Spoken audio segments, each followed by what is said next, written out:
So hello everyone.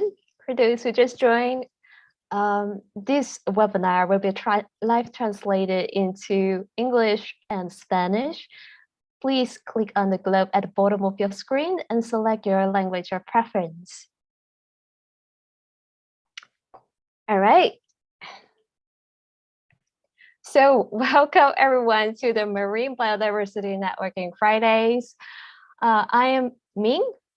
I'm a data manager of SCA Antarctic Biodiversity Portal, and I'm your host and your moderator today. The session today is dedicated to Antarctic marine biodiversity monitoring in the Southern Ocean.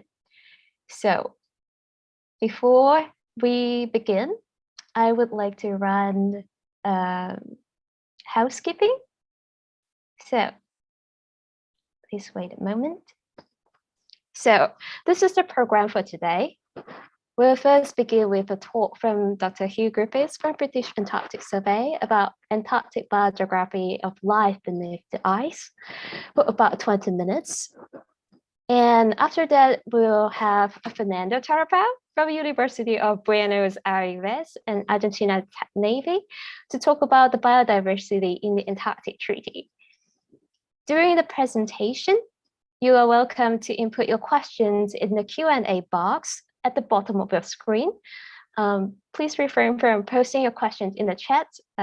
It's a little bit easier for us to monitor if all the questions are posted in Q&A. And at the end of Fernando's presentation, we'll make a live connection to Carlini base in Antarctica. And we have surprising guests there. So if you are curious about there, please stay tuned. And after that, we have the Q&A session for about 15 minutes, and at 2 p.m. we'll close the session.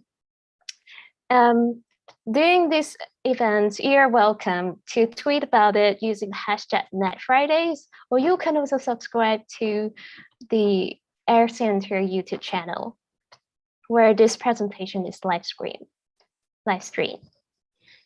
So first, Huw, allow me to introduce Huw Griffiths. So he is a marine biologist from the British Antarctic Survey. So he has several expeditions to both Arctic and Antarctic to investigate the seafloor biodiversity. And his studies focus on large-scale ecological patterns in space and time to investigate trends in the distributions in the polar regions. So I worked with Huw for a couple of times, and I can confirm that he's passionate about science and science communication, making science more accessible to public policymakers and the government. So Huw, the floor is yours.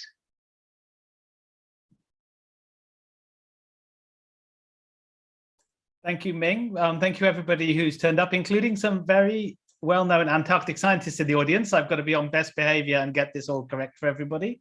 And I'll start by saying Antarctica is very different an environment to anywhere where most people who've never worked at the poles have been before.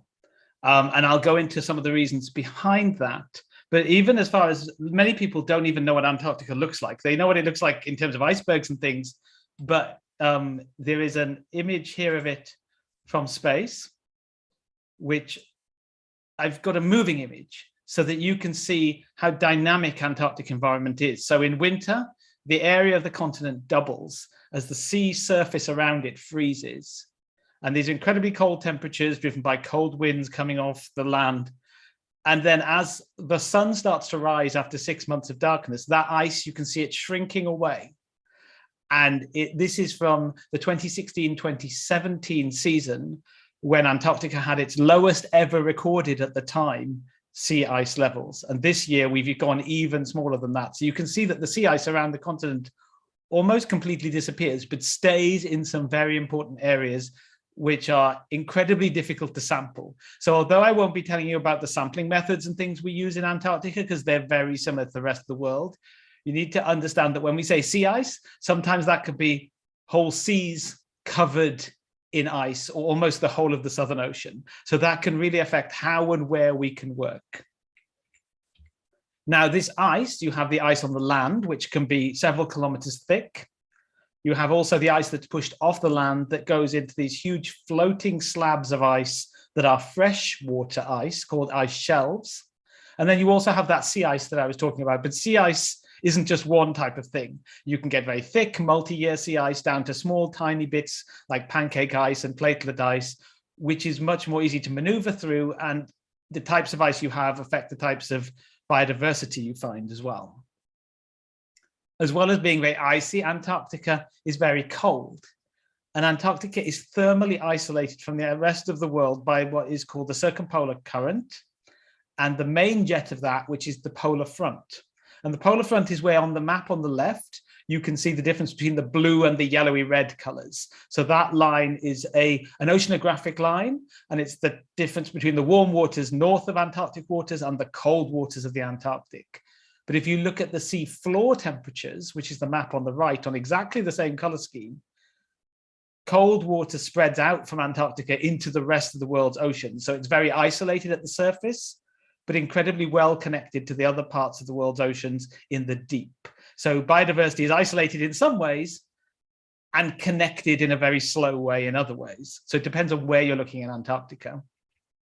It's also, Antarctica is isolated in terms of, if you look at the distances between it and the other continents, it's huge distances and a lot of deep water. And the shelf around Antarctica is also very deep. The weight of the ice pushes it down almost a kilometer deeper into the ocean than it should be. And also the past movement of the ice has scraped away lots of layers. So the shelf of Antarctica can be over 1,600 meters deep in places, but still be on the shelf. And in other places, the average depth is over 500 meters.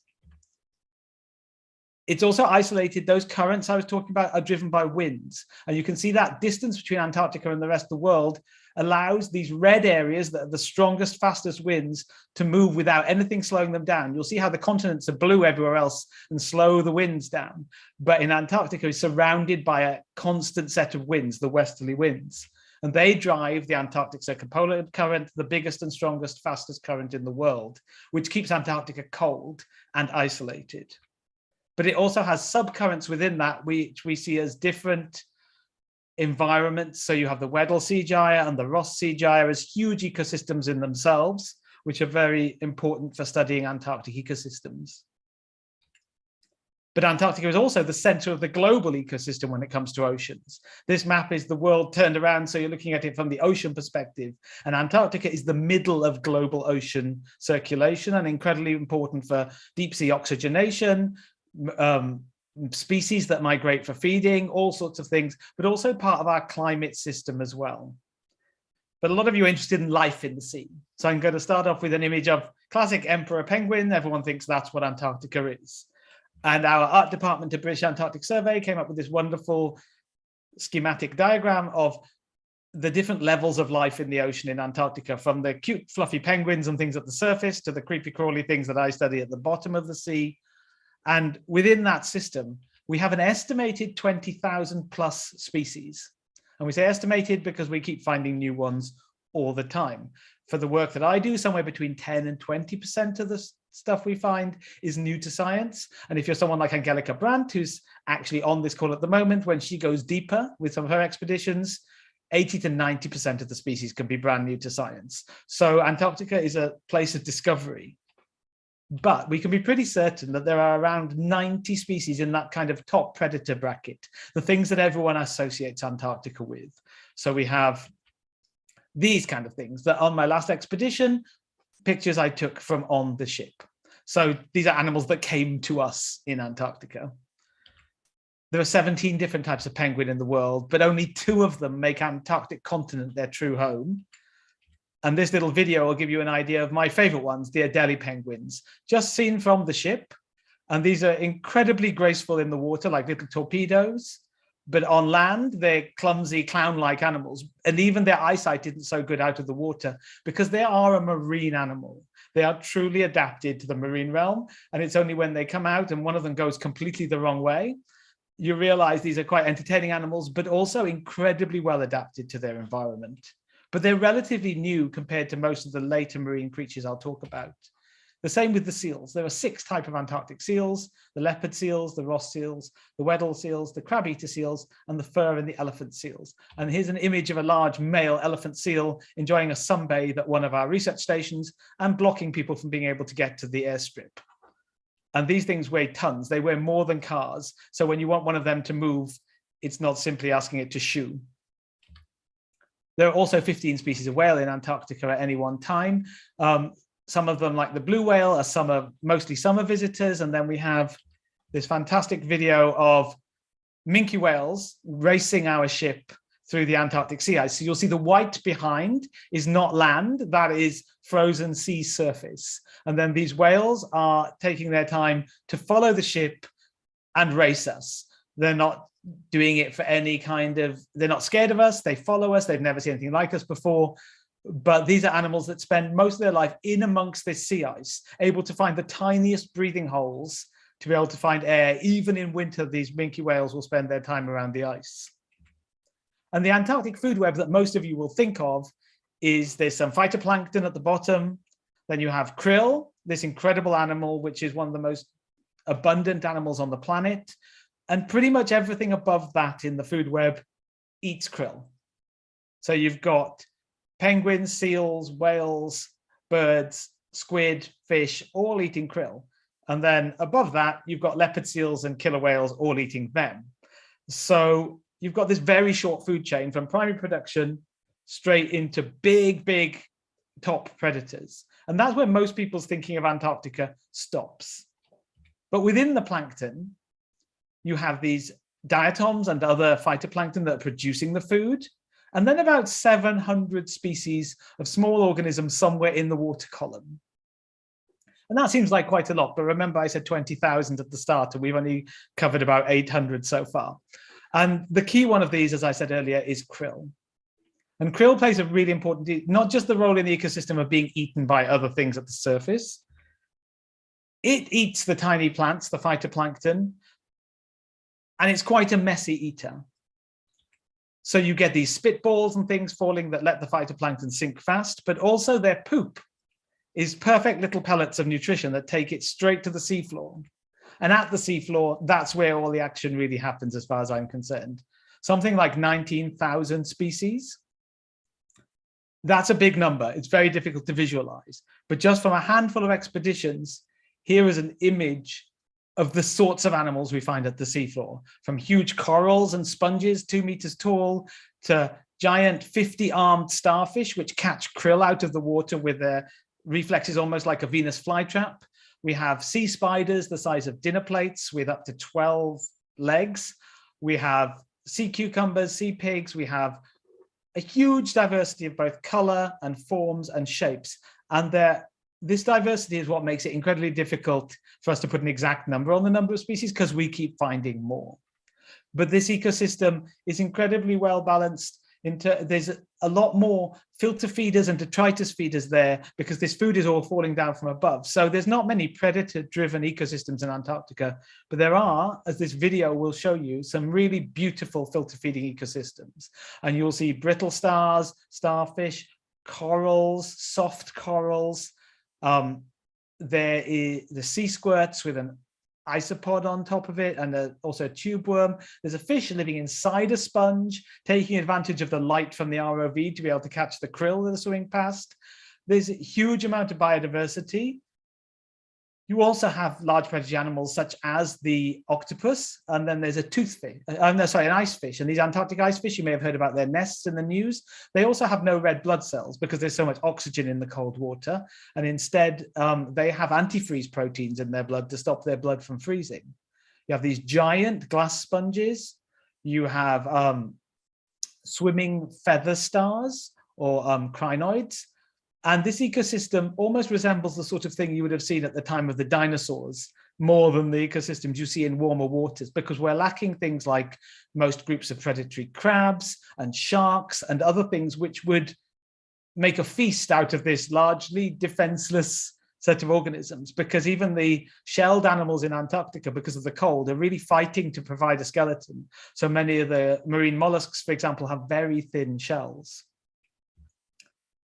But it doesn't mean that Antarctica is lifeless like it is at the surface. That video is showing you some of it, but these nice images from the Alfred Wegener Institute OFOB system, which is a type of towed camera system, show you how beautifully colorful Antarctica can be.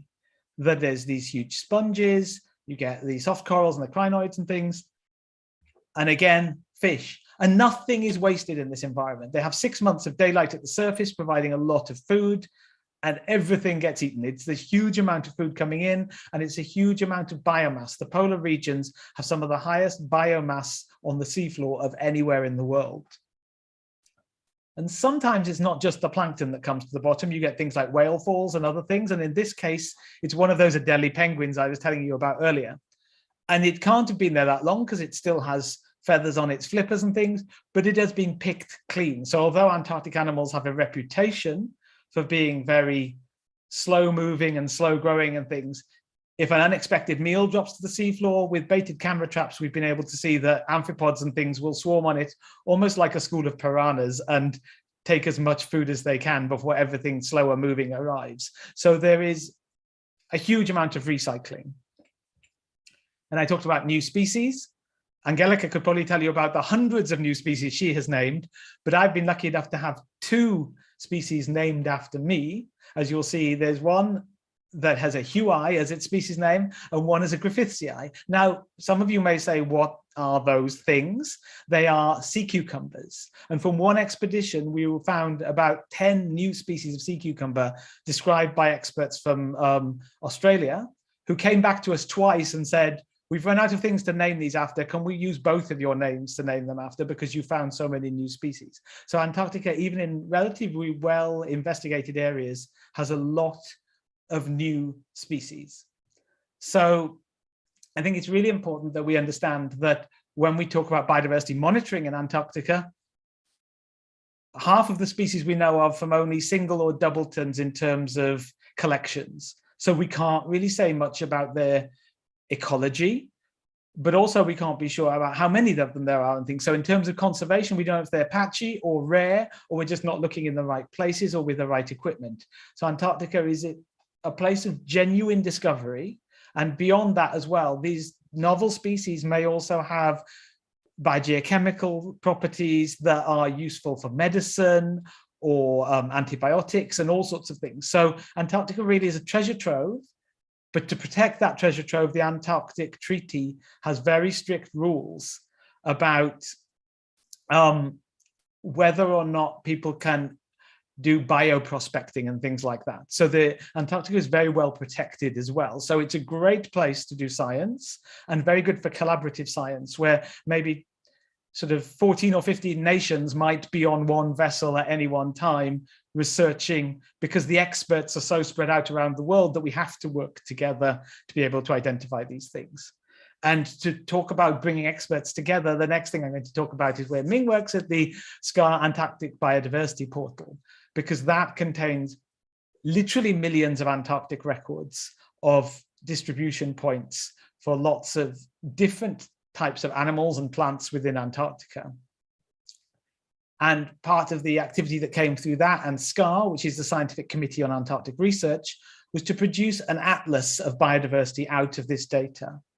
And that atlas had over 147 authors from all around the world, all experts in their fields, checking this data and making sure it was correct, and trying to give us a snapshot of what we know about Antarctic biodiversity today. And the good news for anyone who couldn't find it or buy it online at one point, it is also available from the website for free. You can download all the chapters. So if anybody wants to know more about Antarctic biodiversity in detail, every group of animals that there was an expert for is covered in that atlas. And other things that the website can provide you with, as well as accessing the data, there are things like Antarctic Register of Antarctic Species. You can get hold of the atlas. You can publish your own data. You can do microbial data. You can download R packages to help you analyze the data. And then there are also identification keys, webinars, news, and species-specific pages that can help you get information about anything that you're researching. So although I haven't covered all of the collection techniques, because we go in ships and we get stuck in the ice and we do the normal things that you do to collect your data, but what I think is amazing about the Antarctic research is that we are encouraged to work together, that there is so much collaboration, and that people will be on other people's research stations, other people's laboratories, other people's vessels, and different countries working together. And I really encourage anyone to look up things like, if you're an early career person, there's APEX, the Association of Polar Early Career Researchers. And we also have various international nodes of that where you could talk to researchers doing polar studies in your own countries. But hopefully that has given you a nice introduction to Antarctica and the biodiversity of Antarctica. And our next speakers will have more information about living and working in Antarctica and other amazing things. Thank you so much, Huw. I feel like you just gave us a virtual trip to Antarctica. It is so amazing. I really enjoy your presentation. Thank you very much. So now we will have Fernando Tarapow. He's a lawyer from University of Buenos Aires and Argentina Navy officer, and he will talk about the biodiversity in Antarctic Treaty system. Yes, Fernando, the floor is yours.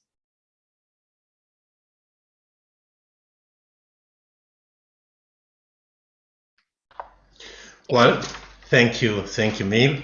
First of all, I want to thank to Earth Center Networking Friday and the Marine Biodiversity Observation Network for this invitation. To say congratulations to Joana Suarez and Jose Luis Moutinho for the organization of this meeting. Before the presentation, sorry about my English, I continue with Spanish in my presentation. En primer lugar, desde mi punto de vista, hay dos tipos de personas en el mundo: aquellos que han conocido la Antártida y aquellos que aún no han conocido la Antártida.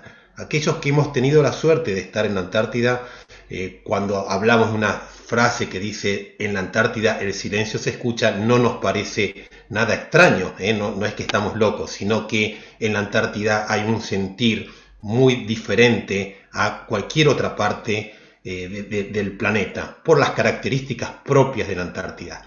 Y aquellos que no conocen la Antártida, esta oportunidad de este meeting, vamos a tratar de tener al final de mi presentación la oportunidad de poder hablar con alguien que en estos momentos está cumpliendo funciones en la Antártida, tratar de ver el exterior de la base Carlini y tratar de alguna manera poder escuchar el silencio. Escuchar el silencio es algo totalmente significativo y es tratar de estar conectado con este continente tan especial. ¿Qué es la Antártida? Bueno, la Antártida es un continente de 14 millones de kilómetros cuadrados. El 98% de su superficie está cubierta por hielo, no hay población autóctona, solamente es habitada por científicos y militares y visitada por un gran número de turismo. La temperatura es aproximadamente,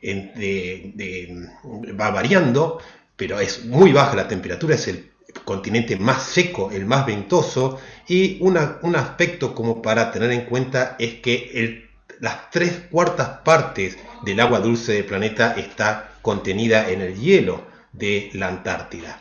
El espesor de este hielo es aproximadamente de 2.000 metros de espesor y en algunos lugares llega hasta 4.000 metros.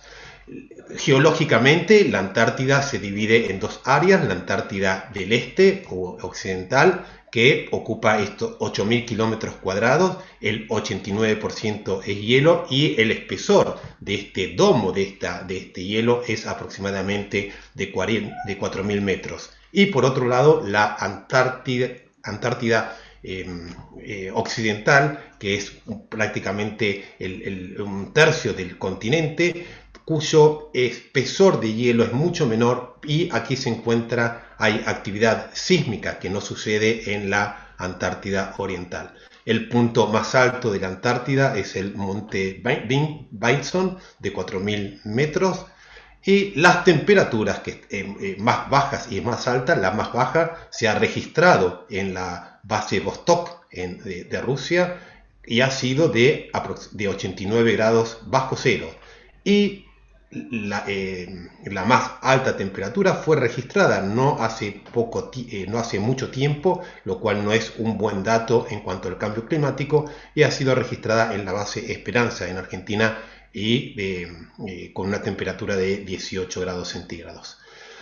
En cuanto a qué hay debajo de ese casquete de hielo, bueno, hay muchos lagos que no han sido inspeccionados, y el más famoso es el lago Vostok, debajo de la base Vostok, Rusia, que tiene aproximadamente, está a 4.000 metros de profundidad. Como les decía, en la Antártida no hay población autóctona, pero hay aproximadamente 40 bases científicas establecidas, muchas de ellas en forma permanente y otras en forma temporal. La población de la Antártida va variando en los meses de verano y en los meses de invierno, llegando en los meses de verano, donde las actividades, las condiciones meteorológicas lo permiten, a una población de aproximadamente 4.000 personas, y esta se reduce drásticamente en los meses de invierno, donde las actividades científicas no se pueden llevar tan a cabo. Es un continente único, claro que es un continente único. Bueno, ya parte de las descripciones la ha hecho Huw y también las he mencionado. ¿Por qué? Porque las condiciones extremas de la Antártida no se dan en ninguna otra parte del planeta. También tenemos que tener en cuenta de que para la ciencia, como bien también adelantaba previamente Huw, es un laboratorio único, ¿no? Donde aparte de eso se puede también, o se está trabajando en todo lo que tiene que ver con la bioprospección. Digamos que la ciencia tiene mucho aún por hacer en la Antártida. Por otro lado, en la parte legal, la Antártida tiene un régimen jurídico único en el mundo. Se ha hecho a partir del año 1959 en lo que es el Tratado Antártico, y donde fundamentalmente, a diferencia de cualquier otra región del mundo, la paz y la cooperación internacional, la cooperación científica internacional es algo único, no se da en otra parte. Y la administración de estos 14 millones de kilómetros cuadrados, que fundamentalmente en este tratado antártico eran regulados por solamente 14 artículos, implica una administración conjunta de los países partes del tratado antártico. No voy a hablar del tema de la biodiversidad, porque ya fue hablado por mi antecesor, pero lo que podemos llegar a decir es que en cuanto a esta biodiversidad, son pocas las especies que cruzan el frente polar. Son pocas las especies, hay un alto grado de endemismo, es un ecosistema totalmente aislado y es una evolución independiente de este sistema. Y esto es importante saberlo, porque en esto que es el cambio climático hace un efecto de dominó. Es decir, si este cambio climático afecta a solamente algún tipo de estas especies que componen la biodiversidad marina, con este efecto dominó en la Antártida, que es un ecosistema endémico, afecta notablemente al resto de la biodiversidad. ¿Cómo es que se regula la biodiversidad en la Antártida? Primeramente quiero decirles que durante mucho tiempo en la Antártida no hubo ningún tipo de regulación, y esto de que no hubo ningún tipo de regulación se debió a que cuando un continente es de nadie lo cuida, y gracias a la declaración del Tratado Antártico y a la evolución progresiva que ha tenido el Tratado Antártico, ha dejado de ser una tierra de nadie para ser una tierra de todos, y fundamentalmente cuidado por aquellos países que tienen esto que decíamos al principio, un sentimiento por la protección de este medio ambiente antártico. Es decir, que a partir de este año 1959 comienza esta regulación en otro contexto político en cuanto a estos 14 millones de kilómetros cuadrados. Este tratado antártico, que lo que buscaba era fundamentalmente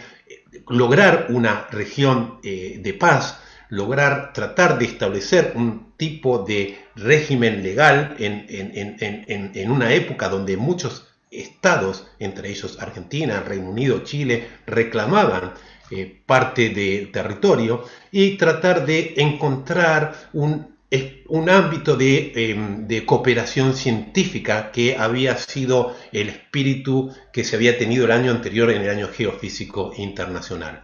Estos principales objetivos del Tratado Antártico, a medida que estos estados partes se iban juntando, se iban cumpliendo y se iban ampliando. En el Tratado Antártico de 1959 no hay absolutamente una norma en cuanto al tema del medio ambiente o en cuanto al tema de la regulación de la biodiversidad. Fueron 14 artículos, pero el mismo tratado, a partir de lo que son las reuniones consultivas del tratado, fue haciendo una especie de evolución de derecho progresivo hasta nuestros días. A partir de estas reuniones del tratado, reuniones consultivas del Tratado Antártico, se fueron generando una serie de convenciones. Una de ellas es la Convención de la Conservación de las Focas Antárticas, y otra de ellas es la Convención sobre la Conservación de los Recursos Vivos Marinos Antárticos y el Protocolo de Protección del Medio Ambiente. Todo esto han sido producto de estas reuniones, que al principio eran cada 2 años y en la actualidad son anualmente, que empezaron los estados a preocuparse por distintos temas de interés. Estas reuniones consultivas están reguladas en el artículo 9 del Tratado Antártico y, bueno, como les decía, al principio se tomaban medidas que finalmente terminaban en convenciones. Ya lo habló Huw, la primera convención que se logró firmar fue la Convención sobre la Protección de la Foca Antártica, que había sido diezmada. No significa que no se pueda en esa época seguir cazando focas, pero tenía que hacerse de una manera limitada y con cierta autorización. Esta convención protege a las 6 focas que se encuentran en el continente.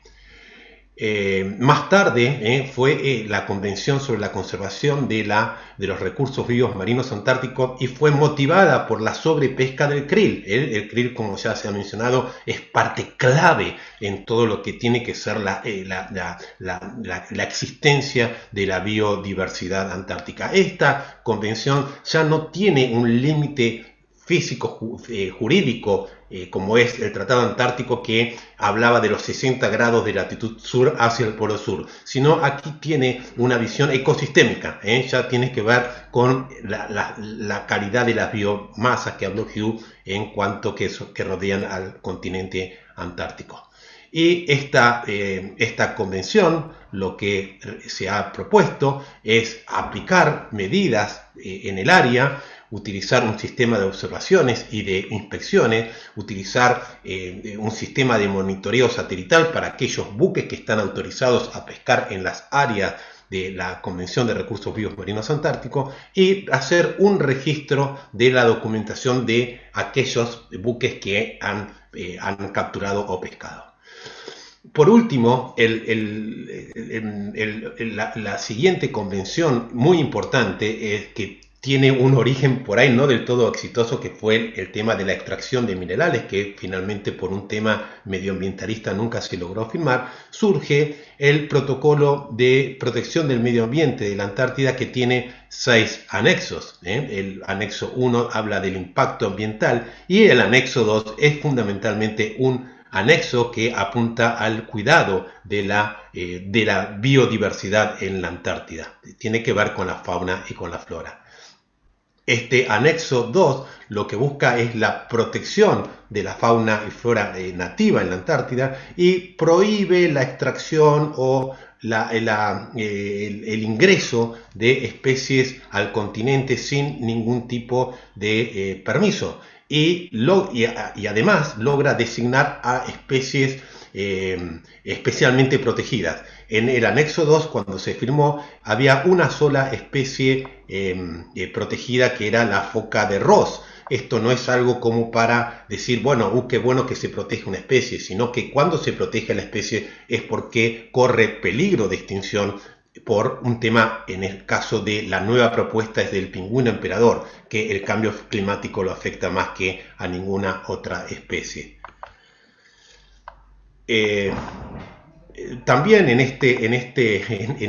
este anexo 2 del protocolo de protección del medio ambiente, lo que se ha prohibido es la introducción de especies no nativas, ¿no? En la antigüedad o durante la época heroica, que fue de la conquista al Polo Sur y demás expediciones en la Antártida, se permitían los perros o inclusive los caballos, como fue la expedición de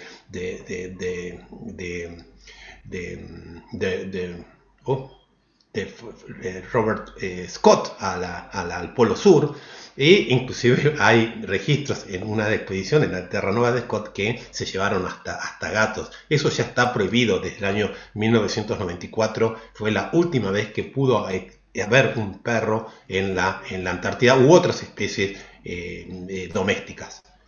Este anexo al Tratado Antártico hace que fundamentalmente el Protocolo de Madrid subordina toda la actividad humana a la turística, a la actividad científica. Es decir, se trata por todos los medios de resguardar la biodiversidad en la Antártida. Toda actividad humana tiene que estar subordinada, del turismo fundamentalmente, a lo que es la actividad científica y al resguardo de ese medio ambiente. Piensen que todo lo que tiene que ver con los musgos o la flora, la huella del hombre, ya sea por caminar, porque cuando estamos en la Antártida utilizamos calzado pesado, o los vehículos que están en la Antártida, esa huella del hombre queda para siempre. Es decir, por ahí son muchos años, muchos miles de años en que se forma ese musgo, esa flora, y en cuestiones de segundos ya quedó la huella del hombre en ese lugar. Es por eso que se resguardan todos los espacios como para tratar de resguardar la biodiversidad, no solamente de animales también, sino de la flora.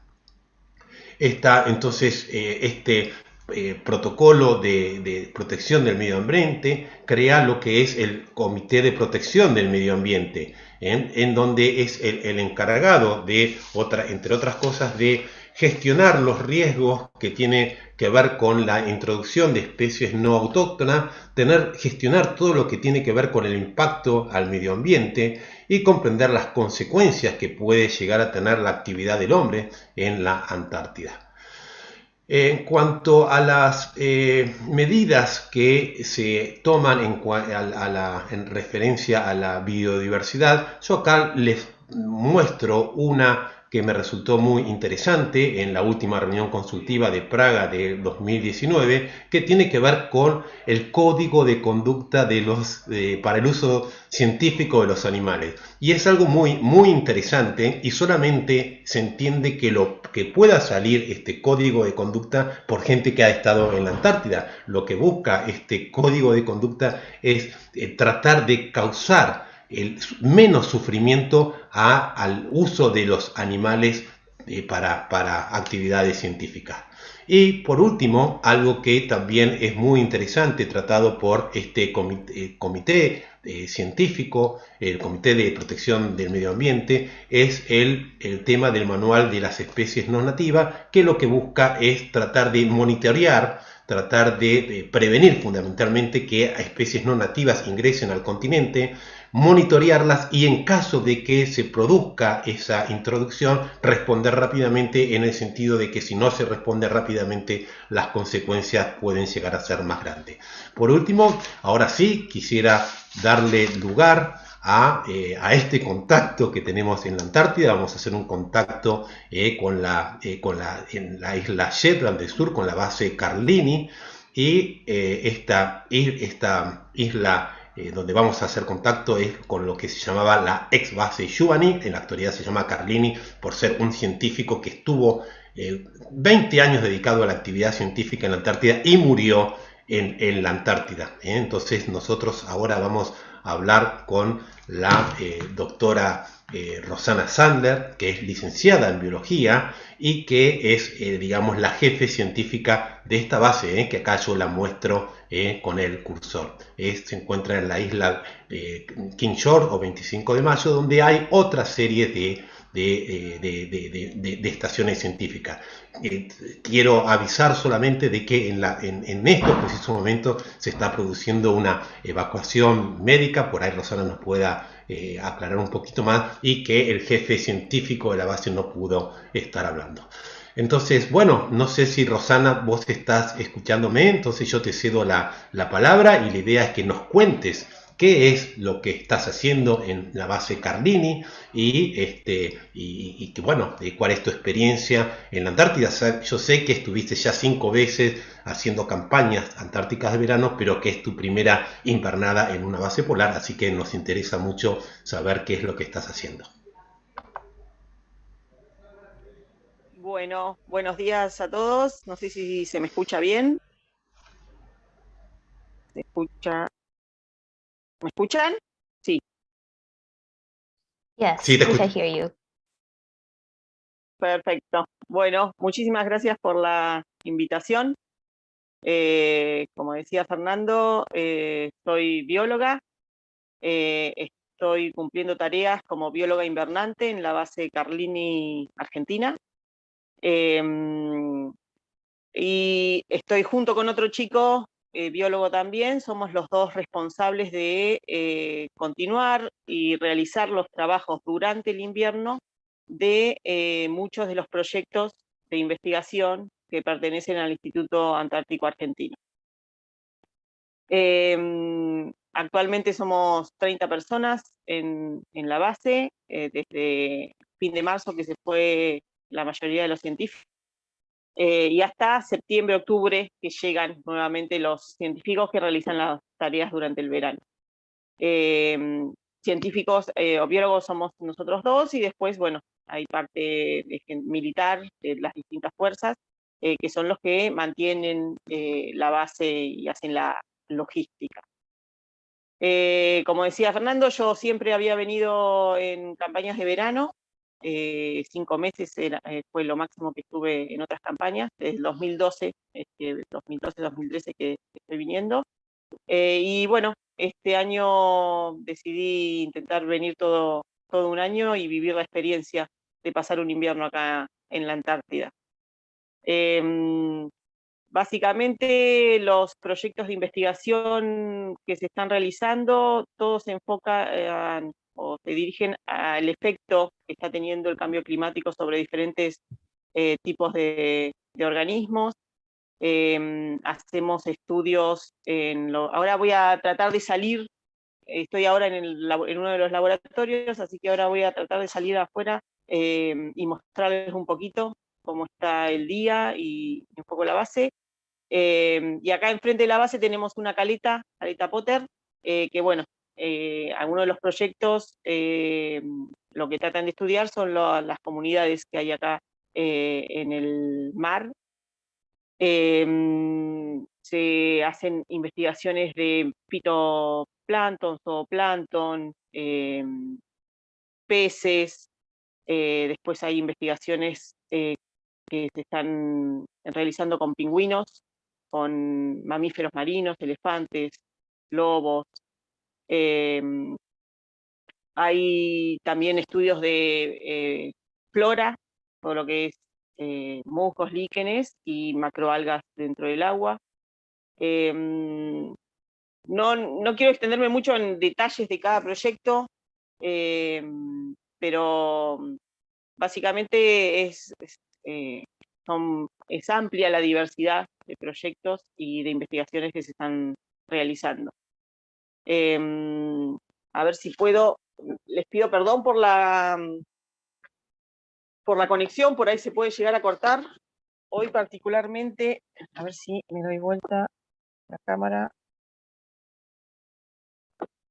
A ver si puedo. Ahí. Ustedes me dirán si se ve. Hoy Se ve particularmente perfecto. es un día muy lindo. veníamos de días de temporal, la verdad que días de mucho viento y mucho frío, llegó a ser menos 26, menos 27 grados de sensación térmica hace 2 o 3 días atrás, con vientos de más de 100 kilómetros por hora. Y hoy, particularmente, es un día muy lindo, así que vamos a aprovechar enseguida para salir a trabajar al campo. Estos son los laboratorios de la base. Allá atrás está el cerro característico de esta base Carlini, que es el Cerro Tres Hermanos. Ahí tenemos una construcción que es una casa habitacional. Y pido perdón porque el suelo está bastante patinoso, así que pido disculpas si hay alguna desprolijidad. Este es el glaciar Fourcade, que está justo enfrente de la base, y la caleta Potter, en donde se hacen gran parte de los muestreos. No sé si se pudo apreciar. Perfectamente si se apreció. Rosana, se si apreció pueden hacer alguna perfectamente. pregunta o algo. Bien. Sí, no sé si quieren hacer alguna pregunta para Rosana, que cuente los proyectos, lo que sea. Pero se ve muy lindo, Rosana. Saltan las lágrimas de poder ver en vivo y en directo la Antártida. Realmente, al menos creo que en nombre de los que estamos viendo, observando, es muy, muy emocionante. Me alegro que lo puedan contemplar, aunque sea un ratito. ¿Qué temperatura tenemos en este momento, Rosana?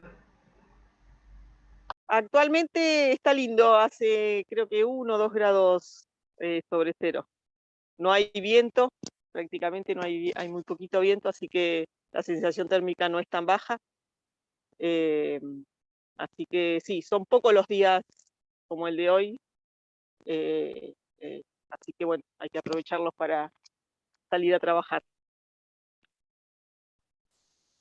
Thank you very much, Rosanna. It's a very beautiful virtual trip on land in Antarctica. How is it like to live in the base?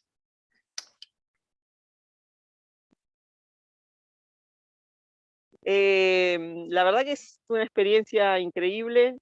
Yo desde la primera vez que vine me encantó, así que siempre quise seguir viniendo.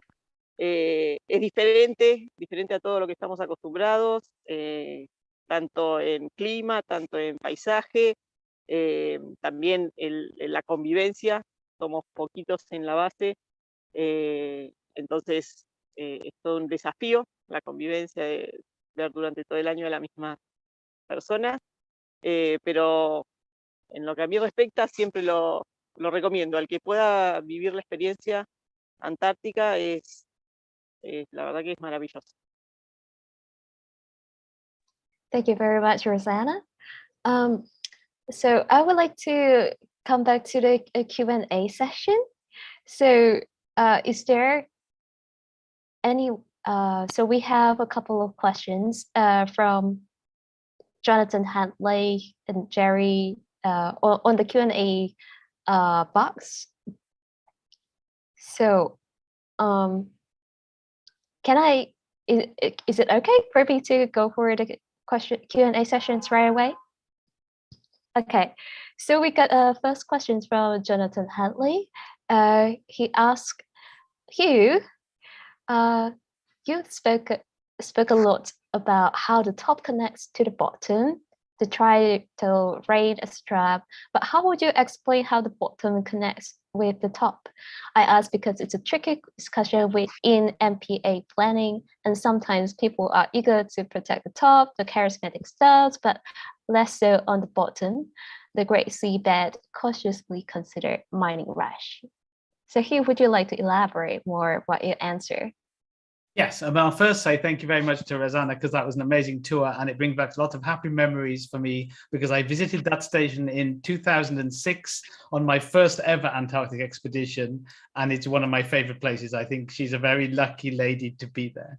But in terms of that question, I think there's a lot of important things that the seafloor biodiversity does for the world, and in Antarctica specifically, we have connections to the surface world where krill will, and lots of plankton will migrate in the day and the night, usually in most places, but in Antarctica, things will overwinter and things in different depths. So even krill is found at the seafloor in some very deep places. But also the huge biomass there is incredibly good for fixing carbon, especially the excess carbon in the atmosphere that we are generating for climate change and things, where it's a great place to lock away that carbon in the seabed and take it out of the atmosphere. So it provides a huge ecosystem service to human beings in terms of taking excess carbon dioxide out of the atmosphere.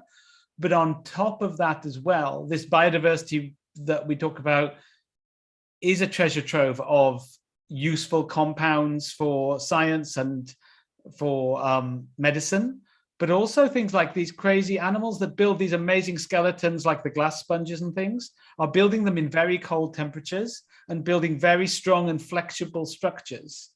So engineers can learn from these animals as well, and we might learn about new ways of building or new ways of doing other things. And a lot of these animals don't move, so that's why they're good for medicine studies, because things like sponges will use chemical defenses instead of running away from a predator or competition. So some of these things are producing lots of antibiotics and other things like that to stop them getting smothered by other organisms. So it's an incredibly diverse place. So we need to protect the benthic habitats just as much, because we don't know so much about what future uses we could have from them, as well as the basic thing of helping us fight climate change, which is an important question anyway. So I think if anybody else has any opinions they want to add, I'm happy for other people to add things to that. So is there any more comments? All right, so I would like to move to the next question from Jerry. Thank you very much for the presentation, Huw. Are there any observations of seafloor biomass in the Antarctic circumpolar and how it compares to biomass elsewhere? Secondly, how important are the seafloor biomass in consuming oxygen in the bottom waters? Thank you.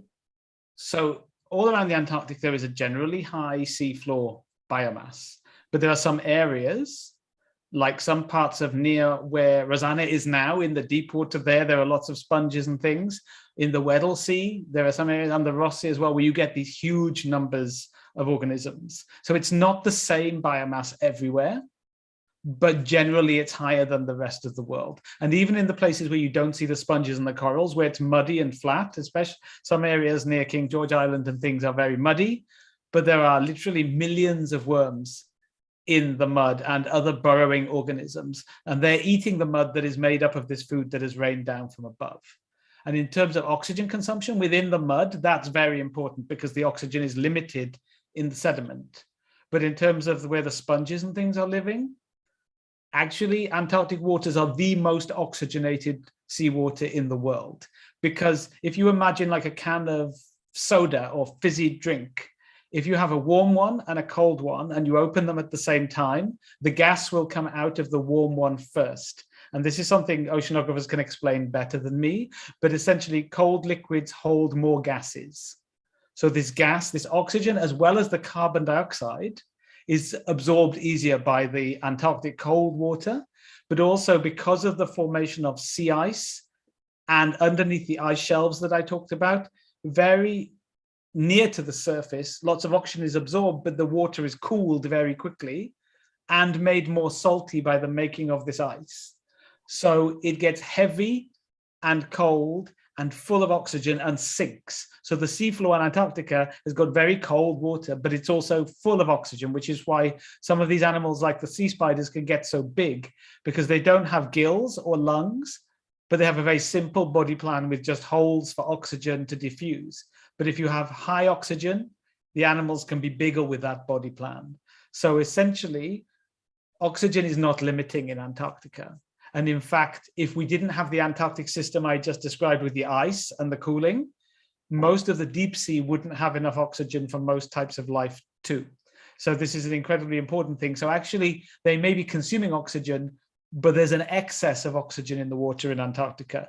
You may get things in the bay where Rosanna is working, where locally oxygen can become limited, especially if you have high growths of types of plankton and things. But on a circumpolar scale, oxygen is not a problem for Antarctic animals. Thank you very much, Huw. And now I have a question for Sandra and Fernando from Frank. So I will put the questions in the chat box as well so that all of you can see the questions. So what are the priorities in biodiversity research for countries like Argentina? And are those priorities shared with other developing nations? How can MBON and Marine Life 2030 support you to meet those priorities?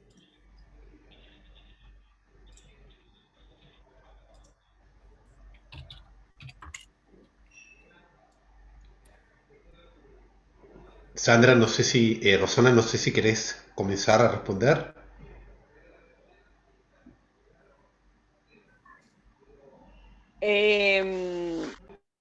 Prioridades, digamos, la mayoría de los proyectos del Instituto Antártico, como ya conté, están dirigidas a tanto a la comunidad microbiana, fitoplancton, zooplancton, del lecho marino. Muchos proyectos relacionados con lo que es macroalgas y todo el efecto que está teniendo el calentamiento global, el retroceso glaciario, el aumento de la turbidez, el aumento de la disminución de la luz que ingresa en el agua sobre estas comunidades de macroalgas. Y después todo lo que es terrestre, básicamente en pingüinos, comunidad de pingüinos, estudios de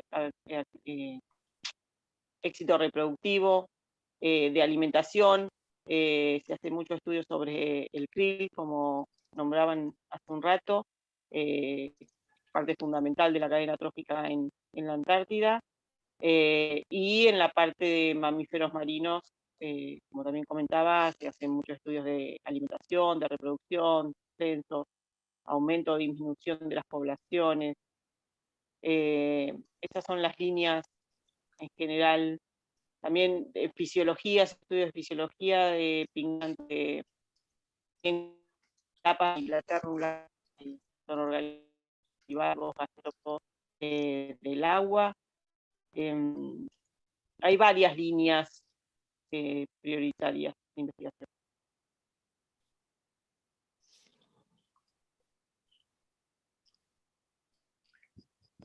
All right. So, sorry, is that finished? Sorry. All right. So we have last question from YouTube. How can the Antarctic Treaty enforce the decision? Who is policing this area? This will be the last question for the webinar. Bueno, todas las decisiones que se toman dentro de lo que es el Tratado Antártico se hacen en las reuniones consultivas del Tratado Antártico, que son reuniones anuales. Dentro de estas reuniones, entre otros, participan diferentes organismos que están relacionados con la actividad antártica, lo que es el SCAR o la IAATO, o mismo en las mismas reuniones el comité, lo que tiene que ver con el cuidado de la biodiversidad y el cambio climático es la Comisión de Protección del Medio Ambiente. Digamos, es ella la que gestiona todas las actividades y propone a los estados partes las medidas que se podrían llegar a tomar.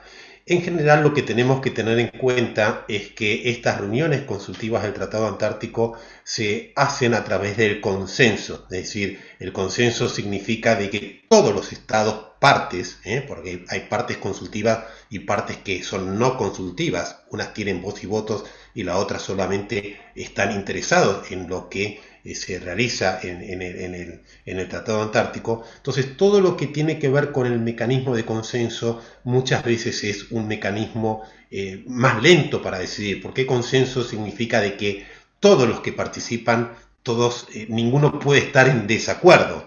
Entonces, a veces estas negociaciones llevan más de una reunión consultiva. Si en la reunión consultiva, cuando se propone una medida para mitigar o para tratar de mejorar algún tipo de actividad, proponer algún tipo de actividad para mejorar el tema de la biodiversidad, entonces todos tienen que estar de acuerdo con esa medida. Y si alguien no está de acuerdo, entonces se hace una nueva negociación hasta que finalmente se aprueba en otra reunión consultiva. Todo lleva un poco más de tiempo, pero lo interesante es que esta forma de consenso, que es realmente única, hace que todos los estados que participan después tengan un compromiso total con eso que finalmente acordaron. Es decir, como que lleva un tiempo de reflexión para decir finalmente esto es lo mejor que le puede llegar a pasar a la Antártida y al mundo en cuanto al cuidado de la biodiversidad o en cuanto a alguna medida como para tratar de